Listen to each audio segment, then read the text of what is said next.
The next book I will be reading is Sleeping Beauty. Let's start. Sleeping Beauty. Once upon a time, there was a king and queen who loved each other very much. They were eager to have a child. Before long, their wish came true. The queen gave birth to a lovely prince. The king held a party for the princess. Fairies came to give the little princess blessings. An invited old witch came angrily by herself. The old witch announced loudly, "The princess will be stabbed to death by a spittle," a fairy said. "The princess will sleep for 100 years. There will be a brave prince coming to save her." The king ordered the whole nation to burn every spinning machine. The princess grew up. She was beautiful, gentle, kind, and smart. On the day the princess turned 15, the king and the queen went out. The princess was very boring. She moved around aimlessly. At last, she came to a tall building. She saw an old woman spinning with a strange machine. Guided by the old woman, the princess touched the spinning spindle and fainted on the ground. The old woman turned out to be the witch. Fairies all came. They used the fairy wands to make the whole palace asleep, including the king and the queen. Then the palace was surrounded by thorn hedge.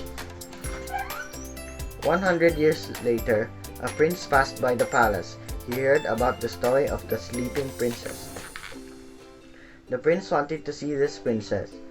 He came across Fairy on his way.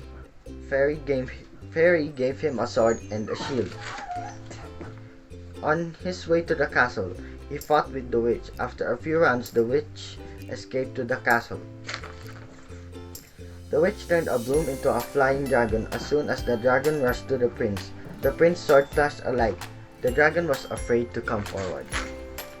The dragon sprayed fire to the prince. The prince blocked the fire with his shield. The shield reflected the fire back to the witch. The witch was burnt to death, and the flying dragon disappeared. The prince jumped across the thorn hedge, came into the yard. He found that all animals and plants were in sound sleep.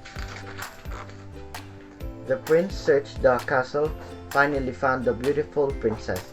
As soon as the princess saw her, he was attracted by her beauty. He kissed the sleeping princess. A miracle happened. The princess woke up, so did the whole country. The king and queen decided to let the princess marry the prince. From then on, they loved each other devotedly and lived a happy life. That is the end of the third story. My favorite part is when the prince went to travel all around the world and go through all kinds of danger.